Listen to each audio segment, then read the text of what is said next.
ஓம் சக்தி. உன் மனதில் 1000 ஆசைகள் இருக்கிறது.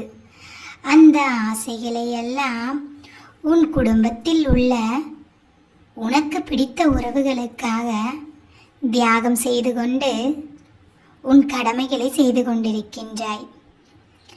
கடமை தவறாமல் உழைத்து கொண்டிருக்கும் உன் மனதை புரியாமல் உனக்கு பிடித்த அந்த உறவு உன்னை வார்த்தையால் பேசி உன் மனதை அதிகமாக துன்புறுத்துகிறார்கள்.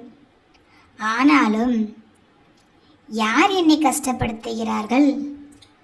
நான் விரும்பிய உறவுதானே, அதற்காக எத்தனை தியாகங்களை கூட நான் செய்ய தயாராக இருக்கிறேன் அம்மா என்று உன் மனதில் உள்ள ஆதங்கத்தை என்னிடம் வந்து சொல்லி கண்ணீர் தழும்ப நிற்கிறாய்.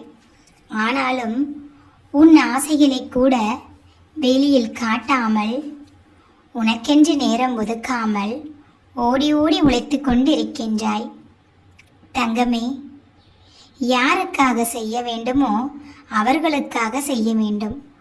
உன்னை உதாசீனப்படுத்தும் உறவுகளுக்காக நீ ஓடி ஓடி உழைத்தாலும் உனக்கு நல்ல பலன் கிடைக்கவில்லை என்றால் உனக்காக நேரம் ஒதுக்கிக் கொள்வில்லையே. உன்னுடைய ஆசைகளையும் நீ நிறைவேற்றுவதற்கு முயற்சி செய். மற்றவர்களுக்காக ஓடி உழைத்தது போதும். இனி உனக்காக நீ வாழ வேண்டும் தங்கமே. உனக்காக வாழ்ந்தால் மட்டும்தான் நீ மகிழ்ச்சியாக இருக்க முடியும்.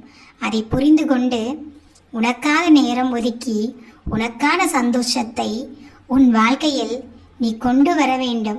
அதை சொல்லத்தான் நான் உன்னை தேடி வந்தேன். இனி நான் சொல்வதை புரிந்து கொண்டு நடப்பாய் என்று நான் நினைக்கிறேன். அப்படித்தானே தங்கமே?